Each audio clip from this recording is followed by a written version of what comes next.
Les coups de cœur culture, c'est avec vous, Christophe Combaru, comme chaque dimanche. Bonjour Christophe. Absolument. Bonjour Sylvia, bonjour Lucas. On fait la part belle ce matin, Richard Strauss, vedette à l'Opéra Bastille, avec une production du Chevalier à la Rose qui nous vient de Salzbourg, mais aussi Samuel Beckett qui est magnifié, vous nous dites, par Jacques Weber, on s'en doute. Et pour commencer, le chef-d'œuvre de Marivaux, le classique qu'on a tous lu à l'école, Le jeu de l'amour et du hasard. Et c'est effectivement la jeune et talentueuse compagnie La Boîte aux Lettres qui dépoussière justement ce chef-d'œuvre avec talent, avec une énergie vraiment formidable, plein de bonnes idées au théâtre du Lucernaire. Alors l'histoire de ce chassé-croisé amoureux, on la connaît tous, mais c'est dans une version vraiment light, vraiment allégée, que se déroule ce ballet cocasse de faux-semblants imaginé par la jeune comédienne Salomé Villiers et qui signe la mise en scène tout en jouant le personnage central de Sylvia. Non, ce n'est pas vous, c'est le nom de la comédienne. Voilà. Et ce qu'elle nous offre, c'est un spectacle absolument charmant, léger, très coloré et franchement qui sent bon l'été. Alors vous nous dites que la pièce a subi un petit lifting. Quels sont les ingrédients de cette modernité? Est-ce que les traits ne sont pas trop tirés? Alors justement, avant tout pour l'usage, justement, astucieux de la vidéo qui nous offre un vrai coup de jeune.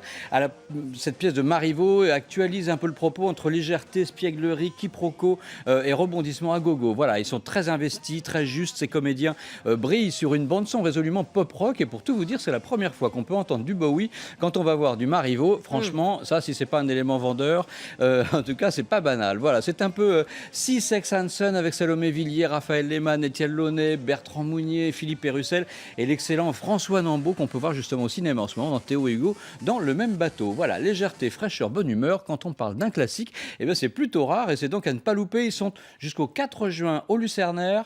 Ensuite, ils partent au théâtre, au Festival d'Avignon, au théâtre du Roi René. Ils reviendront sans doute à Paris à la rentrée. Et alors, pour vous prouver que vraiment, ils dépoussièrent le genre, regardez la bande-annonce, ça va dépoter. Ça dépote.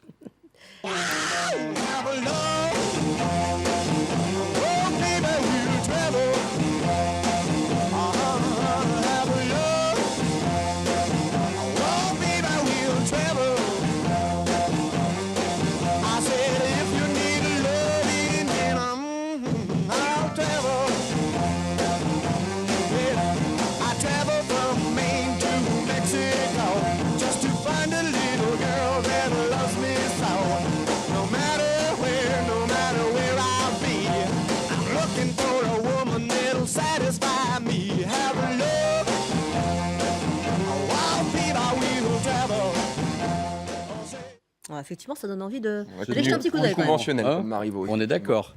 Allez, un anniversaire à présent. Christophe, le 13 avril dernier, on fêtait les 110 ans de la naissance du grand dramaturge irlandais Samuel Beckett. Alors, Jacques Weber lui rend hommage en interprétant la dernière bande et ça se passe au théâtre de l'œuvre. Effectivement, une pièce que Beckett a effectivement composée aussi, parce que c'est presque de la musique. C'est de la composition. Elle a d'abord écrite. C'était en 1958 et c'est l'inégalable Jacques Weber qui endosse ici le rôle de Krapp, voilà, qui lors de chacun de ses anniversaires enregistre ses mémoires de l'année écoulée. Alors il réécoute de vieilles bandes enregistrées auparavant, datant même parfois de plusieurs dizaines d'années, et il les commente. Alors Krapp, son personnage, dans cet état permanent d'introspection sur son passé, cherche à retrouver celui qu'il a été à l'époque où, je le cite, il y avait encore une chance au bonheur. Voilà, c'est sous la forme d'un monologue en 4 parties. Et puis pour la petite anecdote, quand on a demandé à Beckett pourquoi il ne jouerait pas son propre rôle dans cette pièce, il a dit « Je n'aurais jamais su me servir du magnétophone ». Alors je vous rassure, Jacques Weber se sert très bien du magnétophone. C'est absolument extraordinaire. Il remonte le temps de façon remarquable. Il s'en sort très bien. La dernière bande, c'est jusqu'au 30 juin au Théâtre de l'Œuvre. Regardez. Boîte 3, bobine 5. Une fille dans un vieux manteau vert sur un quai de gare. Les yeux qu'elle avait, tout était là. Ça aurait pu le distraire de ses chères études. Difficile de croire que j'ai jamais été ce petit crétin. L'azur du ciel va se ternir. Peut-être qu'il avait raison. Effectivement, Jacques Weber, méconnaissable. On file maintenant à l'opéra, Christophe, à l'opéra Bastille. La fin de saison approche et proposé en cette fin de saison une somptueuse production qui vient de Salzbourg, mais que les Parisiens connaissent bien. Il s'agit du Chevalier à la Rose, de Richard Strauss. C'est un opéra composé en 1911. Voilà l'histoire d'une maréchale, une femme mûre, inquiète de voir les années qui passent marquer sa beauté et qui rêve sans se faire d'illusions à l'avenir de sa relation avec le jeune Octavian. C'est clairement une cougar à l'opéra, cette maréchale. Voilà, c'est une trame à laquelle se basent effectivement d'innombrables quiproquos comiques et qui font de ce Rosenkavalier d'abord une farce grandiose. Alors c'est la 5e fois que l'Opéra Bastille présente ses productions, mais on ne s'en lasse pas. Alors on ne s'en lasse absolument jamais. On la doit au grand Herbert Wernicke, disparu il y a 15 ans. Des décors vertigineux où règne l'illusion avec des immenses jeux de miroirs envoyant une vieille rococo d'un éclat un peu passé. C'est visuellement, musicalement absolument magnifique. Le chef Philippe Jordan régale avec sa grande connaissance du répertoire. Et puis en tête, vraiment des artistes assez formidables. Peter Rose qui triomphe dans le rôle du bouffon. Daniela Sindram dans Octavian. Voilà, c'est jusqu'au 31 mai à l'Opéra Bastille. Regardez.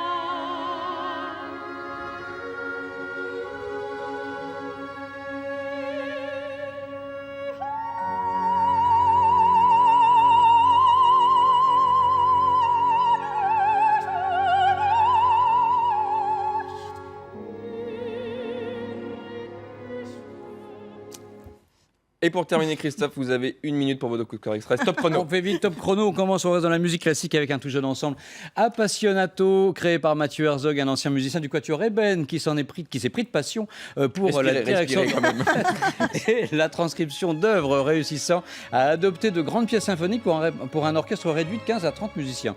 Alors, ça n'affecte ni la musicalité des œuvres, ni leur pouvoir émotionnel, loin de là. C'est tout simplement une vision nouvelle et accessible des grands monuments orchestraux. Il faut absolument aller les découvrir. Ces prochains jours, ils seront, donc l'ensemble Appassionato et Mathieu Herzog, le 19 mai à Coulommiers, le 22 à Saint-Dizier et le 23 mai au Théâtre des Bouffes du Nord à Paris. Et puis, puisque on parle d'originalité, samedi prochain, le 21 mai, l'humour va avoir une capitale et ça va être dans l'Essonne. Voilà, ça se déroulera à Tigerie, ça s'appelle Rotarir et toute la journée sur la place du village, il y aura d'un côté un salon du livre où de nombreuses stars viendront dédicacer leurs ouvrages et puis le soir, la soirée du grand concours des jeunes talents du rire avec un jury incorruptible, René Marguet, entre autres Karine Marchi, Claude Fournier et, je dois l'avouer, moi-même, votre serviteur. Voilà, promis, nous serons un jury totalement intraitable. La marraine de cette journée, c'est la chanteuse Fabienne Thibault. C'est organisé par le Rotary Évry Club de Val-de-Marne au profit de l'association Action Leucémie. Voilà, toutes les infos sur Internet, sur Facebook, la page Rotarir. C'est samedi prochain à Tigerie, c'est dans l'Essonne, dans le 91. Merci Christophe, à la semaine prochaine. Merci à vous.